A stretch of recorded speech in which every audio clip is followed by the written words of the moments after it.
सलाम, नमस्ते, सत श्री अकाल। मैं हूं रजा और आप देख रहे हैं रजाग्राफी। दोस्तों, आपको बताऊं इस इंटरनेशनल प्राइम टाइम की सबसे पहली और सबसे बड़ी खबर, पाकिस्तान की तरफ से एक केस दर्ज किया गया था भारत के ऊपर। भारत के खिलाफ एक बड़ा केस दर्ज किया गया था जिसमें भारत को एक तगड़ा झटका इंटरनेशनल क्रिमिनल कोर्ट के द्वारा लगा है। भारत को अभी तक यह लग रहा था कि इंटरनेशनल क्रिमिनल कोर्ट में यह केस जाएगा ही नहीं और इंटरनेशनल क्रिमिनल कोर्ट इस केस को भारत के खिलाफ एक्सेप्ट नहीं करेगा, लेकिन भारत को झटका लगा है। मोदी सरकार के लिए तगड़ा झटका है। विदेश नीति पर यह एक बड़ी चोट है। 2007 का यह मामला है। असल में भारत और पाकिस्तान के बॉर्डर पर एक नदी है। उस नदी के ऊपर भारत ने अपने आप बिना पाकिस्तान से बताए सलाह लिए उसने डैम बना दिया, जिससे पाकिस्तान की तरफ जो पानी जाता था वो रुक गया, जिसको लेकर पाकिस्तान ने इंटरनेशनल क्रिमिनल कोर्ट में केस दायर किया था। भारत को उम्मीद थी कि इंटरनेशनल क्रिमिनल कोर्ट इस केस को रद्द कर देगा, लेकिन अब यह केस लड़ा जाएगा और लड़ना भारत को पड़ेगा। भारत के लिए तगड़ा झटका। एससीओ की मीटिंग हुई थी। भारत ने यानी मोदी सरकार ने पूरी तरह से विरोध किया था कि हम चाइना के प्रोजेक्ट का पूरी तरह से विरोध करते हैं, सीपीईसी का विरोध करते हैं। लेकिन मेरे दोस्तों, तगड़ा झटका यह भारत को देना था चीन को, लेकिन उल्टा पाकिस्तान ने भारत को लालच दे दिया, बल्कि ऑफर दे दिया। कहा कि सीपीईसी प्रोजेक्ट का विरोध मत करिए, बल्कि आप इसको एक्सेप्ट कीजिए और आपको भी 62 अरब डॉलर का फायदा होगा, क्योंकि यह प्रोजेक्ट जो चलेगा इसमें जो शामिल होगा उसको फ्री के लाभ मिलेंगे। अब देखना यह है कि क्या भारत इस प्रपोजल को एक्सेप्ट करता है या नहीं। लेकिन आपको एक और बड़ी खबर यहां बताना चाहूंगा। शंघाई कॉरपोरेशन ऑर्गेनाइजेशन की मीटिंग में सिर्फ भारत ही ऐसा नहीं था जिसने चीन के सीपीईसी प्रोजेक्ट में इंटरेस्ट नहीं दिखाया। भारत के साथ ईरान भी एक ऐसा देश था जिसने चाइना के सीपीईसी प्रोजेक्ट में इंटरेस्ट नहीं दिखाया। उधर दोस्तों, सोलोमन आइलैंड के प्राइम मिनिस्टर चीन के दौरे पर हैं, जाने वाले हैं, यानी पूरी प्लानिंग कंफर्म हो चुकी है। इससे कहा जा रहा है कि अमेरिका और चीन की दुश्मनी बढ़ सकती है। वजह क्या है? वजह यह है कि सोलोमन आइलैंड में पहले से ही चीन की मिलिट्री तैनात है अमेरिका के खिलाफ। अब अगर सोलोमन आइलैंड के प्रधानमंत्री जाएंगे चाइना और अपनी सिक्योरिटी, डिफेंस और रिश्ते और मजबूत अगर करते हैं तो वो ऑटोमेटिकली अमेरिका अपने खिलाफ देखेगा। मेरे दोस्तों, वहीं आपको यह भी बताना जरूरी है कि चाइना कुछ न कुछ ऐसा करता है जिसकी वजह से आस पड़ोस के देश को गुस्सा आता है और उसकी नियति पे शक होता है। असल में एक बार फिर से चीन के राष्ट्रपति शी जिनपिंग ने ऐलान किया है और अपने सैनिकों से कहा है कि जंग की तैयारी करो और जंग जीतने की तैयारी करो, जिससे साफ जाहिर हो रहा है कि शी जिनपिंग किसी बड़े जंग की और किसी बड़े प्रोजेक्ट की तैयारी कर रहे हैं। दोस्तों, चाइना एक ऐसा देश है जिसको नुकसान पहुंचाना काफी मुश्किल है। अमेरिका जैसा देश चीन के आगे कमजोर सा पड़ जाता है जब चाइना अपना दिमाग लगाता है। आपको बता दूं कि चाइना सबसे ज्यादा पूरी दुनिया में चिप बनाने वाला, किसी भी तरह की चिप होती है, मोबाइल की चिप हो, किसी भी इलेक्ट्रॉनिक की चीज हो, लाइट हो, बिजली हो, कुछ भी XYZ मोबाइल हो, कोई भी इलेक्ट्रॉनिक आइटम हो, उसके अंदर चिप जरूर डलती है। तो दुनिया को चीन से डराकर अमेरिका ने चाइना फोबिया फैलाकर चाइना की चिप को पूरी तरह से बैन कर दिया और चाइना की चिप की जो मार्केट थी वो पूरी तरह बेकार कर दी, जिससे चीन की इकोनॉमी पर फर्क पड़ सकता था। चाइना ने अब ऐसी काट निकाली है कि अमेरिका तो घुटने पे आने ही वाला है, क्योंकि चाइना ने काम ही ऐसा किया है। और भारत को भी तगड़ा झटका लगा है, बल्कि पूरी दुनिया को एक तगड़ा झटका लगा है। क्या? चाइना ने अपने देश से उन चीजों को बैन कर दिया है एक्सपोर्ट करना, जिन 2 चीजों को मिलाकर चिप बनाई जाती है। जी हां, सारी दुनिया में सबसे ज्यादा चाइना ही उन 2 धातुओं को एक्सपोर्ट करता है, जिसका नाम गैलियम और दूसरा है जर्मेनियम। ये 2 धातुएं हैं, इनको पिघलाकर इनको बनाया जाता है चिप के लिए। अब वो 2 धातु पूरी तरह से चीन ने एक्सपोर्ट करना बैन कर दिया है, जिसकी वजह से भारत, जर्मनी, फ्रांस, ब्रिटेन, जितने भी दुनिया के बड़े बड़े देश हैं, जो चिप उनको चाहिए भाई, चाइना हो या कोई भी देश हो, चिप तो चाहिए। अब उनको धातु ही नहीं मिलेगा तो चिप बनाएंगे कैसे? अब बड़ा बवाल होगा।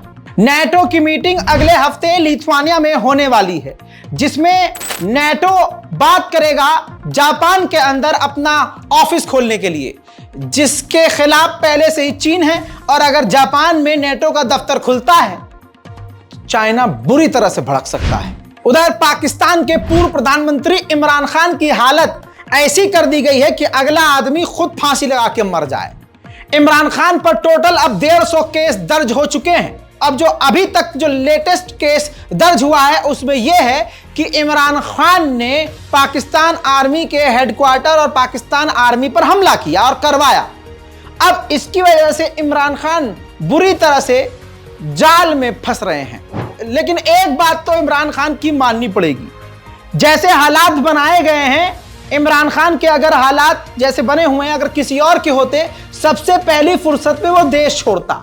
लेकिन इमरान खान अभी भी अपने मुल्क पाकिस्तान में डटा हुआ है।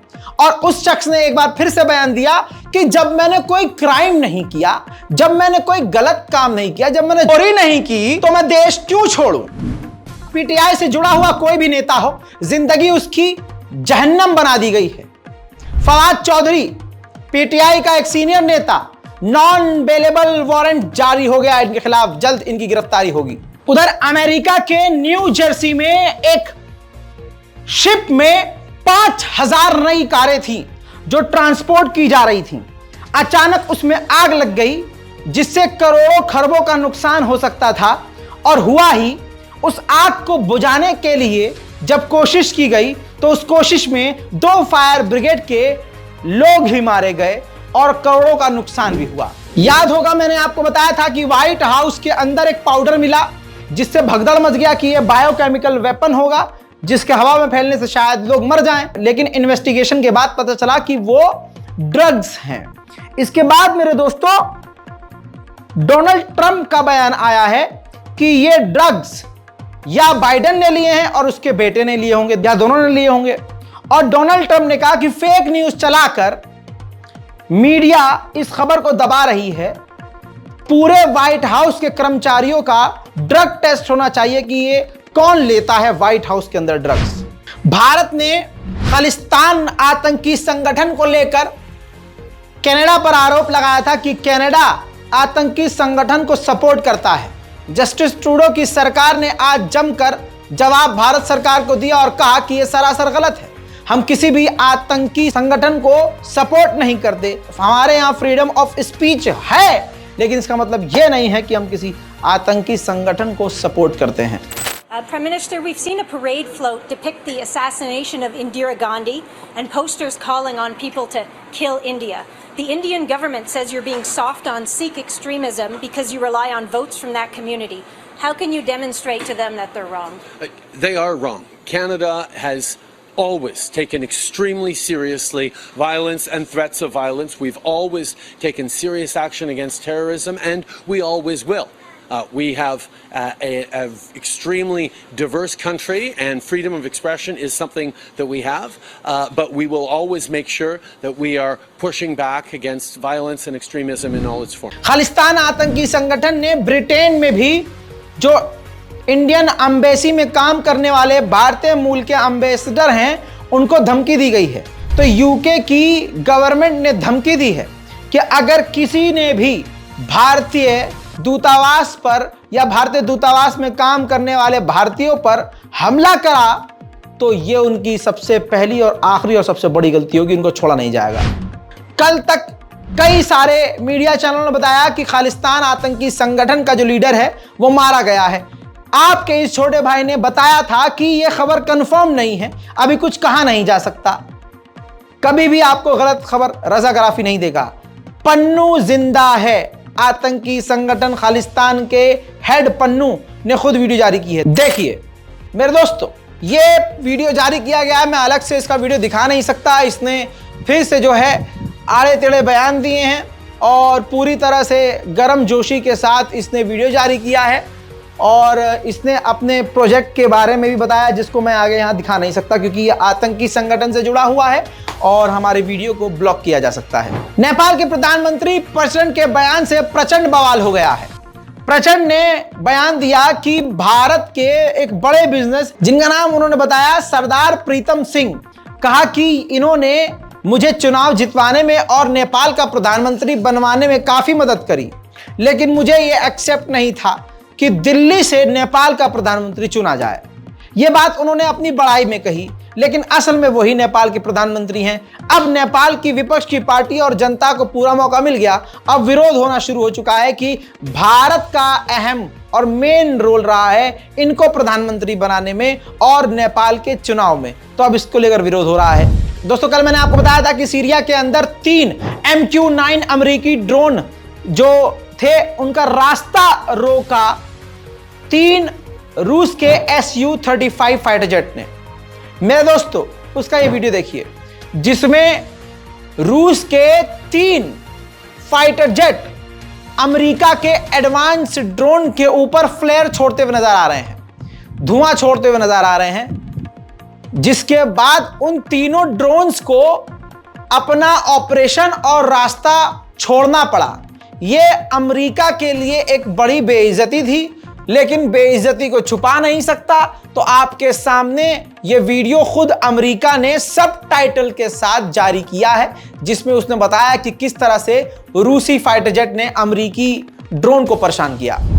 दोस्तों, चाइना इस वक्त पूरी तरह से अपने साथियों को अपनी तरफ कर रहा है, ताइवान अपने लोगों को इकट्ठा कर रहा है। इसी बीच में 2 युद्धपोत, रूस के युद्धपोत चीन पहुंचे हैं, लेकिन जैसे वो पहुंचे हैं वो सुनिए। रूस के 2 खतरनाक युद्धपोत ताइवान के रास्ते चाइना पहुंचे हैं। चाइना ने छाती चौड़ी करके तालियां बजाकर फख्र के साथ स्वागत किया है।